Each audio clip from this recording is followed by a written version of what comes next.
I talked to one young married couple, and they moved out of state because she wanted to be a stay-at-home mom, and he had to take another job, and it was out of state. And she said, fine. And so they move, and then she calls me up one day, and she said, well, I am just not happy. And I said, I thought everything was going to be bliss. You got the big house. You get to be home now. He's making good money. He's got the new job. She goes, but he's at work all the time. And I said, you know what? Something's got to give. If you want to stay home, he has to work long, hard hours. Yeah. And she said, well, when do I get me time? I go, well, when does he get me time? Well, he gets me time when he's at work. And I went, whoa, nope. But see, that's the way she thought about it. Yeah. That because he doesn't have the kids at work, he's having alone time. No, he's working. That takes energy. So you have to work that out. Yeah. And sometimes you have to take turns. Welcome to the Daniele Hage Podcast. I'm your host, Daniele Hage. Daniele is my mother-in-law and Nini to my 3 girls. She has 40 years experience in family and marriage relationships. She's been married for 43 years to Steve Hage, who travels the world preaching the gospel, and together they pastor a church in Laguna Niguel, California. So I'm so glad you're here today because I need to ask you something. Okay? Like I'm gonna take it on for the women of my age who had married for a little while, who have kids at home, younger kids at home that they're still caring for. But we're in that stage where we've been married, somewhere between 7 and 15 years. Okay. But I'm finding this common conversation, whether it's online in mom groups or even just in chit chat with other moms. But this common conversation is just that. I have children at home. We've been married for this long. We're familiar with each other, but the spark is gone. There's no conversation. He comes and he goes. We just go about our daily lives. There's no connection. There's no conversation. I don't feel pursued. Life is just kind of ho-hum. And it's really common to say, I think what's next is divorce. I think I need to leave because this is just not, is this how marriage is supposed to be? Mm-hmm. And they really are asking the question authentically, is this it? Should I go ahead and leave? Yeah. So can you speak into that? I mean, you have all this experience of how men and women are designed. Yeah. But we're getting into these pockets where it's just like, okay, is this it? Is this good, as good as life is going to get? Yeah. So, yeah. Things change after marriage. That whole euphoric state of the chase and the conquering and getting the woman and flirting and, all those exciting things, that passion that you feel, the chemistry that you feel, the in love, euphoric feeling that you feel, all of it starts to fade after a while. Yeah. And that is called life. It's life. We don't live in a Hollywood movie. Okay. We don't live in a romance novel. And all the stuff that we have been fed, from the time we were little girls, all this fantasy, fairy tale stuff is just that. It's fantasy. It's fairy tale. And I think the women that are saying, like, I'm bored and he's not paying attention, it's like, sometimes marriage is boring. It's just, this is real life. Yeah. But do you throw in the towel? No, you made a commitment. That's why it's called marriage. That's why you got married. You committed. You made a vow, a covenant with another person. Love is keeping your commitments, keeping your word of what you said you were going to do. And, people, when a man is hunting a woman, it's like you are his prey and he's hunting you. And then he catches you and he marries you. And it's almost like he mounts you on the wall. And then his focus changes. But when he was focused on you, that was so exciting for the woman. Well, we've talked about this. We have a podcast talking about the hunters and the gatherers. Yes. So we're literally not talking about like Flintstones here where men are out hunting for women. We've talked about how they're designed in their DNA. Right. And it is a hunt. They are focused. And we're talking about men are single focused. Yes. So that is their focus. Right. They're captivated by you. They want you. They want to bring you in as the queen to their kingdom. Mm-hmm. But after that happens, after he puts a ring on it and you're married, his focus changes. Yeah. And now, what does it change to? to provide, to build the Yeah. castle, to build, Yeah. the home, to take care of you, to meet your needs, to take care of the children. So now he's working really hard, and he goes through like a 10 or 12-year time in his life where this would be like his prince stage. We've also done a podcast on stages of a man where his nose is to the grindstone and he is working hard. And yeah, you're not getting the kind of attention that you got when he was hunting you, because now he's hunting finances, and provision, right? Yeah. To be able to feed you and to take care of you. Mm-hmm. It doesn't mean that he's out of love with you. It doesn't mean that he's not interested in you. It doesn't mean he's ignoring you. He's focused on something else that actually benefits you. So you gotta cut him some slack there. The other thing too is that a lot of times women change after marriage, because when you're dating and you're flirting and you're being all seductress and sexy and trying to win a man, right? Trying to get their attention, then a lot of times after marriage, some women just let themselves go. They gain weight. They just quit taking care of themselves. I even heard one woman say, who looked amazing when she got married, gained 50 pounds after marriage, and then was getting a divorce. I don't know the reasons why. And I remember she said, now I'm going to have to lose weight again. Oh, wow. So you're only keeping yourself up to get a man, but then once you get him, you're going to let yourself go. Yeah. That's not sexy. That's not attractive. Yeah, but let's clarify too. Yes, ladies, about the weight gain. You don't like this. You're not going to like this. Because I've said it before and I get pushback. Men are visual. Yeah. They are visual, okay? And they are attracted to beauty. It does not mean you have to have the perfect body or be perfect all the time or not gain a pound or go to bed with your makeup on. Yeah. Because you don't want him to see the real you, because we talked about authenticity, right? Letting your hair down, being who you are. But if you just let yourself go and now you're just eating chips and ice cream and you don't care about yourself, your attitude is one of, because now you've had children and you have some stretch marks and you've gained a few pounds and you're covering up. You don't even want him to see you. Like, it's the attitude behind, let's say, the imperfections, the weight gain or the weight loss that a man is more into. He's not going to divorce you because you've gained some weight, okay? Yeah, no. If you are still taking care of yourself and you're doing your best, you have your activities, you eat right, you exercise, you're taking care of your home, you're taking care of yourself, you like yourself. Yeah. He's attracted to that, okay? It's not all about your measurements for a man, okay? Yeah. So, but it's the attitude behind it that I can just let myself go because now I'm married. Yeah. Yeah. That's not a good idea. Yeah, I mean, my husband would say that he has found women of all shapes and sizes to be attractive. Yes. And he has found women who are skinny, have had the augmentations and plastic surgery, but they have this, chip on their shoulder and this disposition, not attractive. But Negative. Women who have, who've gained weight after children, who've, but they still carry themselves in an authentic way. They're still passionate about pursuing health and pursuing what they're, love and into. And that is still captivating for a man. Now, obviously, not captivated in that way where he wants to pursue her, but even me, he has told me, and this is something that I've shared so many times because you shared it with me. So I share this with girlfriends, is don't point out the Your flaws. flaws. I mean, even this weekend, you and I were literally having a conversation about, okay, turn 40, this, the 10 pounds comes every decade, blah, blah, blah. What did you do when you were in that perimenopause age? And I started to talk about where the weight has started to gain. And he was like, don't do it. Don't do it while I'm in the room. Don't do it.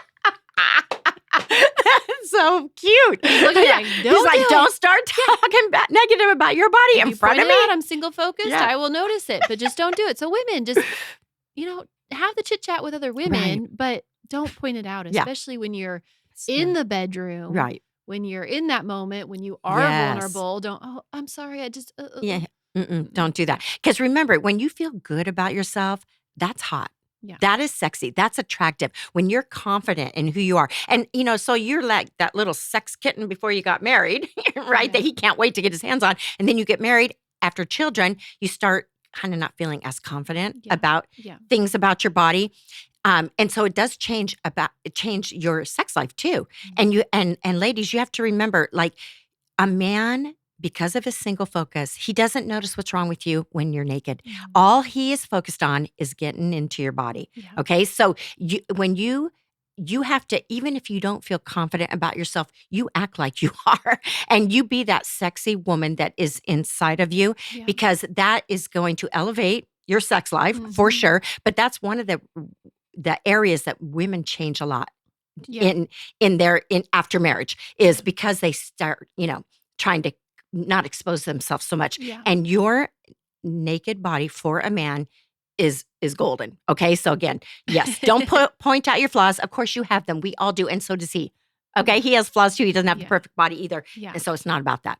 Well, how about the expectation of needs? Okay. So let's just kind of branch off from the need and the sexual desires. And because, you have children and there are seasons where you just don't, either your body physically is like, I just can't right now, weeks and a couple months after having children, or, even hitting this perimenopause age, it's like things are off right now. Yeah, things are changing. Yeah, things are changing. And so just, how do we meet the expectations of the true needs that are there for both men and women? Yeah. Well, and I think, again, what are your expectations? Yeah. And what are your uncommunicated expectations? Yeah. And, that's probably the number one thing that will wreck a marriage is when you are thinking, this is how it should be. This is how he should be. This is what he should say to me. This is what he should bring home to me when he walks in the door. Yeah. Or the man is thinking, this is how I want the house to look when I walk in the door. Or this is what a wife should, that should conversation look like or be doing or how, whatever.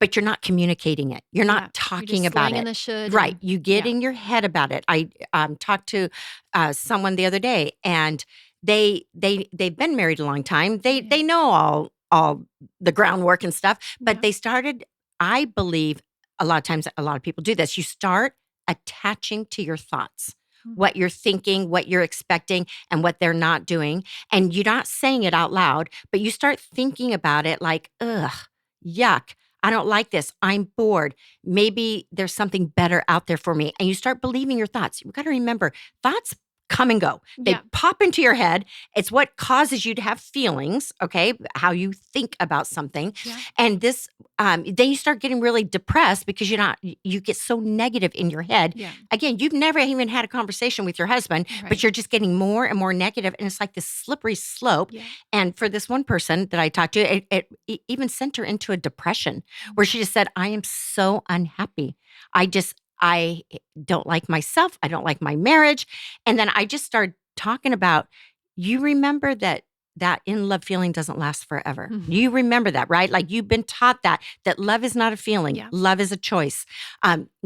Married life isn't all fireworks. Yeah. And feel good all the time. All the time. Mm-hmm. Sometimes it's just monotonous. Sometimes it's like this, Groundhog Day. We get up in the morning, we have our coffee, we go to work, I take care of the kids, we come home. It's like that same thing every day. You have to intentionalize that spark. You have to intentionalize having fun together. Let's learn something new together. Let's go take up pickleball. That's my latest thing. But my husband doesn't want to play. Yeah. And that's okay. He doesn't want to do everything I want to do. So, but I take it upon myself to make myself happy and do the things I want to do. And he's like, fine, do it. Just don't ask me to do it. Well, and that keeps him captivated towards you because you're passionate about something. And I'm happy. He likes it. I'm out pursuing moving. Health. Yes. If I'm sitting home looking at him like this, make me happy, entertain me. Come on, let's do something. Yeah. Come play with me. And he doesn't want to. I'm just like, okay, bye. See you later. He's like, see ya, good. And I come home, he's like, how was your game? And, I talk about it but like doing what is good for you, a lot of times is good for both of you. Yeah. It's like. Even if it's separate of each other. Even if it's separate. Yeah. And I know with my husband and I, we give each other the space to do our own thing. Yeah. Like there's certain things he likes to watch on TV, documentaries, sports, stuff that I'm not into. Yeah. And it could be a Friday night, we're at home, and he'll go, okay, I'm really into this game. I want to watch it. And I'm like, okay, great. If you want to have friends over, I'll cook for you. Or I'll go upstairs. I got my own TV. I'll do my own thing. It's like we don't hold each other accountable to meet our every single want or need. Well, we've talked about that too in the Hunters and Gatherers, that women being gatherers, they need to gather different needs that they have, different social needs that they have come from different groups of people. Right. Not one person. Have your mom friends. Yeah, because can be even the way we communicate is so different that we've got to get our words out. We've got to communicate. We want to talk around the idea or the possibilities of things. But a lot of times we need to do that with a group of women Right. or with a good girlfriend or somebody who's not necessarily our husband can't be our Right. end all be all. So, okay, so you've been married for 43 years. So you Mhm. guys have obviously you've probably gone through these seasons where things are Yeah. just kind of like do do do do do, just kind of ho hum. How, Yeah. how did you get to the other side? Yeah. What are some of those tools for Yeah, that and season? I think, really, like I just said, giving each other our Yeah. space Yeah. and accepting that he likes to do different things than I like to do, Yeah. and him accepting that. I go on 3 or 4 ski trips every winter with my Mhm. girlfriends. I have found a group of girls that like to do some of the stuff I like to do. I don't Yeah. my husband and I used to ski together, and that was our thing, and something I'm very passionate about. But then he's at a certain age now, in his 60s, where his knees just can't handle it. But he doesn't stop me from going. I'm Yeah. like, I'm not ready to hang up my skis yet. Mhm. So he's like, do it. I like the beach. I like sun and water. I like to cycle. I like to paddleboard. I like Yeah. activity. He's not as adventurous as me. So, and that's okay. He's just like, you go ahead. Yeah. He'll even pay for it. He's just like, but don't bug me. He doesn't mind being alone. I like being around people. Men, a lot of times men, they have less words. Yeah. They're more quiet. So if I have that need Yeah. to talk and be Yeah. heard, a lot of times I get with my girlfriends. Yeah. I notice that the older I get, I don't have as big a need anymore to talk as much. I socialize. find that Yeah. even in myself, and I know we change because of hormones and stuff, but I'm finding that even my more introverted side is coming out more. Like Yeah. I like my time alone. Yeah. I used to get nervous when my husband would travel. I'd be like, feel a little anxious. So what am I going to do? What am I going to do while he's gone? We're empty nested now. What am I going to do? I got to call my girlfriends. I got to have Yeah. something planned every day, every night. And I used to feel that way. I don't feel that way anymore. Yeah. It's like, yay, he's gone. Oh, good. I have the house to myself. I can just do whatever I want. I don't have to call anybody. I don't mind just being alone sometimes now. And I just think you change as you age, Let's take a second and talk about Strong Cell. You have been taking it for about a year now, Yes, right? Yeah. So yes. tell us the benefits and what you're feeling from taking Strong Cell. Yeah, no, I love it. I don't miss one day. Yeah. Not one day. Number one, it tastes good. So Mhm. easy to drink. Yeah. And I take it in the morning. The minute I get up, before I leave the house, I take my Strong Cell with my supplements. And what I have noticed is I have endless energy. I am not kidding. And the reason I say that is because I'm 62 and I work out hard. I like being active. Like my day consists pretty much, here's my schedule. I get up, I'm in the gym at 6 a.m. I'll do 30 minutes cardio, 30 minutes weights. Then I go right from there, play an hour and a half of pickleball. And then a lot of times, not every day, but a lot of times I go right from there and go back to the gym and swim at least 50 laps. Then I come home and have my first cup of coffee and I feel great. The other day, I did all 3 of those things. Then I sat in my office for 6 hours straight until my hunger pang, broke through my focus and said, I'm hungry. I need to eat. Like, I don't know if it suppresses your appetite at all, but I just know that I don't feel like I have to eat as much as often. I've seen a difference in my hair. I've seen a difference in my skin. And not just me, but people ask me all the time. They say, what are you doing? What are you doing? Your skin looks great, or your hair. They'll make comments. And I always say, you know what? I'm taking a supplement called Strong Cell. It works at a cellular level. And it's doing all kinds of good stuff in my body. Yeah. Try it. Yeah. And because it's a cellular energy boost, it's not like a pre-workout. You Right. don't get the zing or that quick energy jump. Mhm. But it's building up all the good stuff, the Yeah. ATP and all that energy in your cells. Right. So trying it for at least 4 weeks to see Yes. a difference, to make a difference, because it's going to elevate you over that time. You want to build it up and then you want to sustain those energy Yeah. levels. I've been taking it too. And I've noticed that when I take it, again, it's not like a pre-workout where I immediately get that jump, but I all of a sudden have like a focused and clarity. I'm able to really just zoom in to my day see and be that. super focused, Mhm. especially homeschooling my 3 girls. I can just laser right in. And then the other thing I noticed was, mommy brain fog is real, and I don't have that anymore. Yeah. I'm able to be more focused. I have more clarity, and I'm able to get through the afternoon without that mental fog Yeah. slump. So I am really loving Strong Cell too. And so because of that, Yeah. we have decided to partner with Strong Cell. And Strong Cell has actually given us a discount code for all the viewers that watch our Podcast. Yay. Isn't that exciting? Yes. So go to strongcell.com/Dani. That's strongcell.com/DANI and use the discount code for 20% off. That's Dani20 as your discount code, DANI20. And make sure you check it out. Get 4-week supplement and let us know how you like it. Yeah.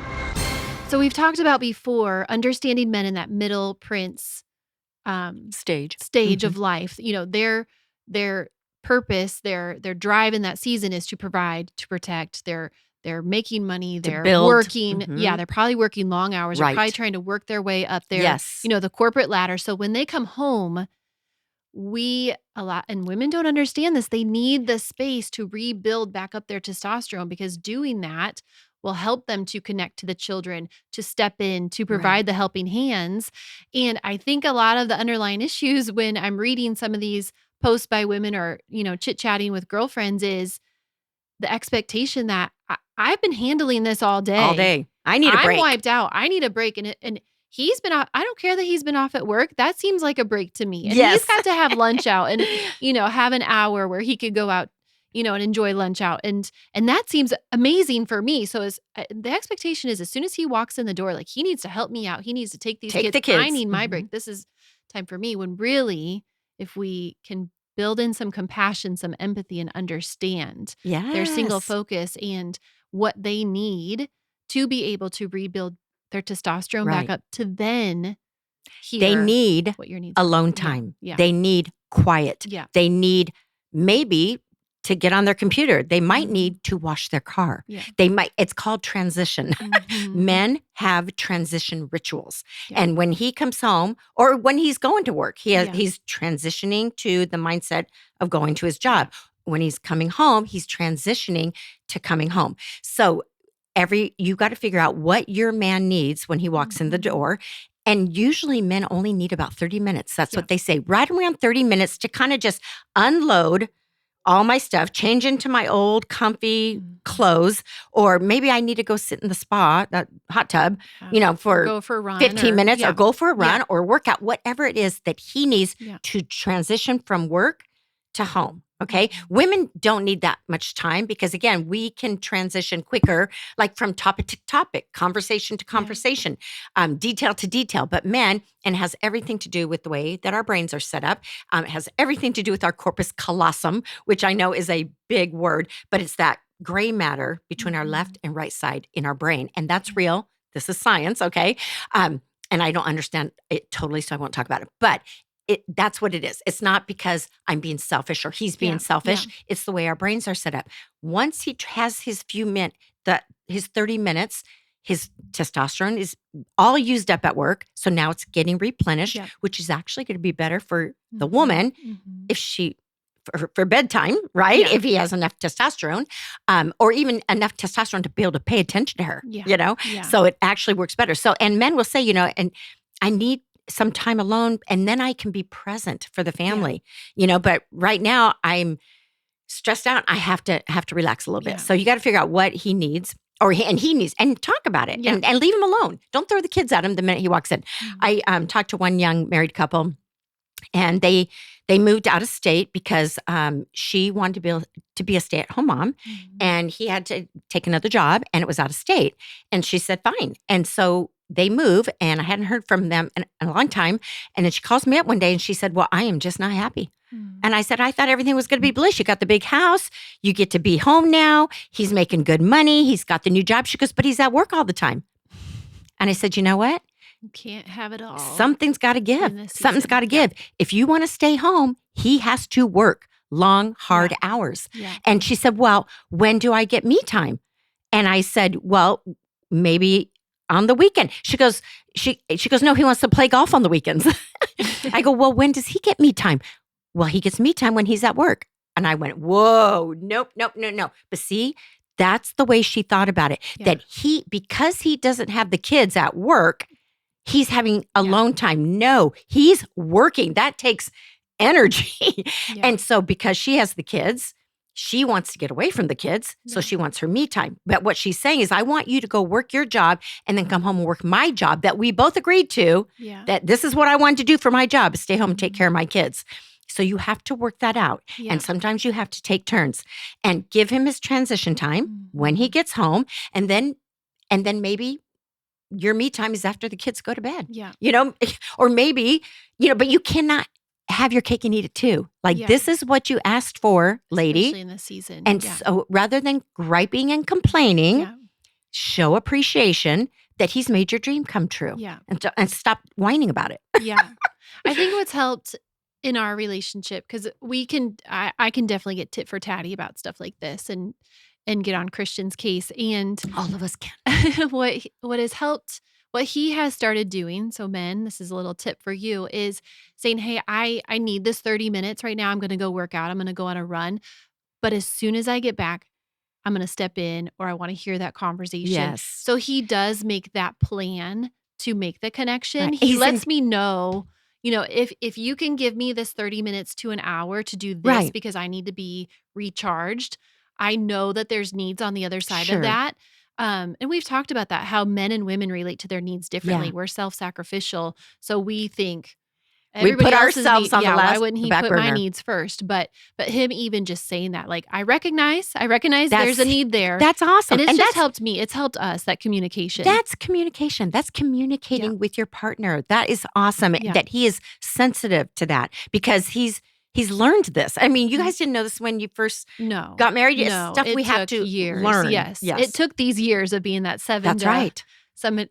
How long you been married now? Yeah, we've 15? been 12. No. We're only like 12 or 13. Oh, okay. Honestly, having this conversation, I'm thinking, we need to go back and revisit that episode. And these moms need to go back and revisit this episode and that episode, because it's not just like a one answer to this sort of issue, but it's really the understanding of how men and women are designed. Yes. The ages and stages of men, and who we are and what makes us attractive to men. So there are so many teachings that we've already done, that we've already talked about on the podcast. But to boil it down, to answer the question, how do we really maintain that connection through those years? Yeah. How do we grow our connection even through those years? Well, I think we're all evolving, all changing, all growing, and hopefully growing. You never stop learning. And I don't think you ever get to an age or place in your marriage where I don't need to learn anything else now. I got it. Yeah. Like, I know for me, I'm always reading and, self-help stuff and doing my own personal work. My husband does his own personal emotional work. And I think that that's very important. You have to intentionalize the connection. Yeah. You have to, get creative and find ways to stay connected. It might be taking up a sport together, or playing a game together, or learning something new together, learning a language together, traveling somewhere you've never been. I mean, just doing things together, because it brings out new parts of you. And so that you continue to keep getting to know each other, because we're changing. That's good. We're changing. So I know for my husband, I would ask him when we'd have to have those lulls, and especially I think after we became empty nested, all 3 of my kids left in the same year. And I was kind of like, what do I do now? Recalibrate. Even though they're teenagers and they're college age and they're grown, you're still the mom. And it really hit me. I had to find out now, what am I going to do with my time now? And we were pastoring a church, but there wasn't enough for me to do to fill up my time. And I remember asking my husband things like, so what's our bucket list? What's on your bucket list? And man, I don't know if this is all men or just him. He's like, nah, nothing. I've done everything I want to do. I go, really? I go, where do you want to go? Is there another country or something you want to see? He goes, no, but we've traveled a lot. We've been to a lot of different countries. But there's still lots of places I haven't been that I want to go. But my husband is like, nope, don't care if I ever go out of the country. And so I just realized, again, there's some things that I'm going to have to do with other people, my women friends, that he's not going to do, and that's okay.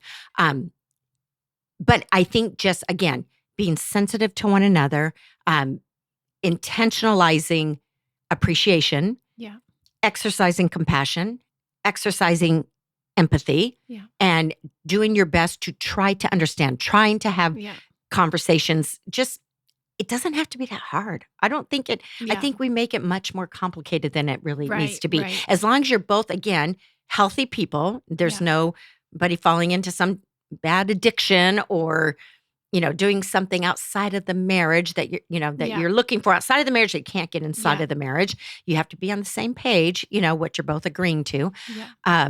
Okay, there's those 3 questions. Bring that up real quick because I think there's those 3 questions that I really love, and me and Christian have implemented this the last few months since you started talking about them. Yeah, this causes for an intimate connection in your relationship. But I think these are so good at getting the conversation going, especially if you have not had that connection and conversation for a while. Yes. But you have to be vulnerable, bringing it to the table. I was just going to say, you're going to resist these questions because it is very, very vulnerable. Yeah. But what is it that you need from me that you've given up on getting? Or what do you need from me that you find really hard to get? Yeah. Maybe you're getting ready to give up on getting those needs met. What do you need from me that will help you to give me what I need from you? Yeah. Yeah. That's it. Kind of a tongue twister, but that's it. Yeah. It's like, what do you need that will help you meet my need? Yeah. Yeah, because it goes both ways. Yeah. If I'm getting my needs met, it makes me want to get, do whatever I can do to meet your needs. That I have, how can we work this out? So you're getting your needs, I'm getting my needs. It's so good. I mean, we barely even get past the first question because there's so, not so much to talk about, but it does. It just brings up so much conversation. And I have found that in the lulls at those times in our marriage where we feel like we don't have anything to talk about besides the kids and the schedules and the calendars. I mean, I've even bought like those little date night cards where it just has questions on them. Yeah. Or we've done, little marriage stuff here and there through the church where they'll give you questions for date night. But usually it takes only 1 or 2 questions to honestly get it going. Bring that communication back to the table and get it going. And once I just think that's the vein, right? Like if you can get conversation going again, then the compassion, the empathy, the vulnerability, that this is how I feel becomes more authentic in conversation. And I've heard men say, I'm never asking those questions. No way. Even when I posted that, there were comments from men going, oh no, forget it. Because I think they're afraid that because it's emotional, it can cause emotion. Oh, yeah, we've had many tears around the table talking about stuff like that. And that's okay. It's okay to have and that for men, that's doing the emotional work. And there's statistics that say that men that are willing to do the emotional work, they stay in long-term relationships much longer than men that aren't willing to do it. Yeah. So, and again, emotions, feelings, men because men are more logical. Sometimes that scares them. I don't want, and men don't like to talk about their feelings, the way that women do. And that's okay. But sometimes it's necessary. Yeah. And again, you have to intentionalize it. Yes, it's vulnerable, but that's what causes people to fall in love. That's what causes people to connect when they see the vulnerabilities. Yeah, so that's so good. Okay. Yeah. Well, thank you so much. I feel like today's episode, I just want to take it and blast it out there to everyone my age in this stage of marriage. We still have kids at home. Have a good marriage, but yet, just maybe in the lull, the lull of life. Yes. And just hopefully this encourages a marriage today that you don't have to give up. There's still tools, to sharpen and communicate and make things better. Because when we truly understand how men are designed and how women are designed, we can be better today than we were yesterday. There's so many episodes to go back and to sharpen those tools in your toolbox, women and men. For both of you. And I just encourage you to follow Danielle on social media, on Facebook and Instagram, and glean in to what she has to say, because it honestly has helped me in my marriage and my friend's marriage. But if you like today's episode, make sure you thumbs up it, you hit subscribe, hit the notification bell so you know when a new episode's coming your way. Like I said, make sure you follow Danielle on Instagram and Facebook, and we'll see you next time.